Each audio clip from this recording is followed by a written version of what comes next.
भाई साहब अस्सलाम वालेकुम। वालेकुम सलाम। भाई साहब असां थोरो जाइज़ो वरितो पूरे शहर जो मेरो गोरचाणी जो त हिन में तरक़ियाती कमु तव्हां चेयरमैन वाइस चेयरमैन आहियो ऐं ॿिया बि कमु हले पियो तव्हांजी निगरानी में हले पियो ऐं मेन सुमरा कॉलोनी जेको आहे ऐं हुतां खां कमु स्टार्ट पियो आहे ऐं हुनजे बारे में तव्हांजा छा वीचार आहिनि? बिस्मिल्लाहिर्रहमानिर्रहीम। आऊं सिंध सुगार साहब में जो इंतहाई थोराइतो आहियां कि हुननि मीरवा गोरचाणी में अची रिकॉर्डिंग कई ऐं हक़ सच जी ॻाल्हि लिखण वारा आहिनि ऐं तमामु ई सुठी ॻाल्हि आहे। असांजी सुमरा कॉलोनी में पहिरीं NID जो कमु शुरू थियो जंहिंमें नाली जा कमु मुकमल थी विया, जंहिंमें असांजा रोड रस्ता कारपेट थी विया। सुमरा कॉलोनी में असां नयूं लाइनूं बिछारियूं जंहिंजो पब्लिक हेल्थ जो कमु साईं अलीनो शाह 5.5 करोड़ जो वठी आयो जेको उहो शहर जे नालियूं CC रोड थिया आहिनि। कमु ॾाढो सुठो थियो आहे। हींअर असांजो कमु हले पियो शहर जे अंदरि, शहर जे जेके अल्ताफ़ गोरचाणी जे स्टोर खां वठी पंहिंजो बाबू थबे ताईं इहो रोड मुकमल थींदो ऐं कारपेट थींदो ऐं हिन खे बाइकाने तमामु सुठो शहर खे ठाहींदासूं ऐं शहर खे प्रेस ठाहींदासूं ऐं मुखालिफ़ असांजा इहे भले ॾिसनि इहे हिते ॾिसनि कमु कीअं थींदा आहिनि ऐं कहिड़े तरीक़े थींदा आहिनि। असांजो वधि खां वधि इहो मतिलबु माण्हुनि खे पाणी साफ़ ॾिनो वञे ऐं लाइनूं लॻायूं वञनि। असां जेका ॿाहिरां हिकिड़ी लाइन विछारी आहे बाबू थबे में, हुन लाइन खे असां शहर खे सप्लाई कराईंदासीं पाणी। हाणे जेका असांजी पुराणी लाइन आहे हू बिल्कुलु ख़तमु थी चुकी आहे। हुन में हर माण्हू मेन लाइन मां कनेक्शन वरिता आहिनि, उन जे करे पुछड़ी ताईं पाणी नथो पुॼे, माण्हुनि सां मसइला मसाइल आहिनि।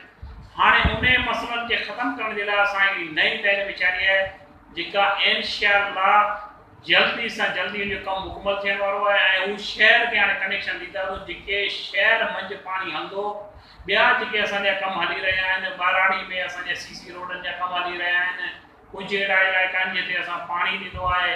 बाक़ी जेके मुखालिफ़ आहिनि हुननि खे असांजा कमु हज़म नथा थियनि छोकी हू जॾहिं असांजा कमु ॾिसी बुखार थी विया आहिनि त हीअ कमु किथां आया आहिनि। छा हीअ असांजी टाउन कमेटी जा कमु आहिनि ऐं हीअ 4 सालनि में डेली करप्शन जी ॻाल्हि करणी।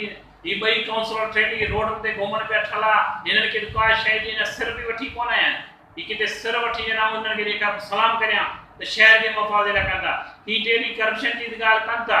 4 सालनि में हीअ टाउन जी करप्शन त ज़ाहिर कोन करे सघिया अञा ताईं ठला रोडनि ते घुमनि पिया, उते वञनि था माण्हुनि वटि, उते वञनि था, हुनखे चवनि था, हुनखे चवनि था ऐं शहर जो अमन ख़राबु कनि था ऐं पंहिंजो मसइला मसाइल कमनि में विझनि था, दख़लअंदाज़ी कमनि में कनि था। इंशाअल्लाह असां इहे शहर जा कमु थींदा ऐं शहर में लाइट जा खंभा ट्रांसफार्म नया लॻाइण ट्रांसफार्म ऐं इंशाअल्लाह तारूं शहर जूं नयूं लॻाईंदासूं ऐं ॿिया जेके बि असांजा कमु रहनि था उहे इंशाअल्लाह आहिनि ऐं इंशाअल्लाह ही NID जो असांजो कमु शुरू थी वियो आहे ऐं इंशाअल्लाह जल्द खां जल्द वरी NID जो असांजो कमु शुरू थी वियो आहे जेके हिते चेयरमैन साहिबु हुन ते कमु करे रहियो आहे ऐं चेयरमैन साहिब जो तमामु थोराइत आहे टाउन कमेटी मीरवा गोरचाणी जो कि एतिरा वॾा कमु तरक़ियाती कराया आहिनि ऐं चेयरमैन साहिब जा शुक्रगुज़ार आहियूं ऐं जेके से कमु ॾाढा सुठा कराइनि ऐं चेयरमैन साहिबु वठी अचे थो कमु शहर जा कमु ऐं साफ़ सुथरा कमु थियनि पिया। कंहिं अवाम खे शिकायत कोन्हे। ही सिर्फ़ु माण्हुनि खे गुमराह करण जे लाइ ही ख़बरूं चालू कनि था पर अवाम मीरवा गोरचाणी जी हिननि सां गॾु कोन्हे। अवाम मीरवा गोरचाणी उन सां गॾु आहे जेके कमु थियनि पिया ऐं अवाम ॾिसे पई कमु केरु कराइनि पिया। ही ठला रोडनि ते घुमंदा रहंदा ऐं इंशाअल्लाह हिननि खे घुमाईंदा रोडनि ते अञा घणो घुमाईंदा। ॿियो साहिबु इहे रोज़ जेको न शायदि अख़बारनि में इहे चौधरी मुनीर वारा आहिनि जे काउंसलर आहिनि जेके उहे चवनि पिया त करप्शन थी विया, हेॾां थी विया, हू थी विया, उहो भला छा मसइलो आहे? ही करप्शन जेका वाटर सप्लाई जी करे थो त करप्शन थी विया वाटर सप्लाई में। हुन कमेटी जो त मेंबर ई पाण आहे बाबा, जॾहिं तूं कमेटी जो चेयरमैन आई हुन शइ में तुंहिंजे निगरानी में करप्शन की थी?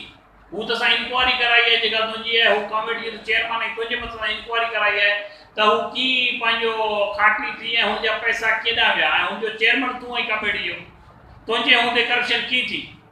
हुनजो जवाबदार तूं पाण आई।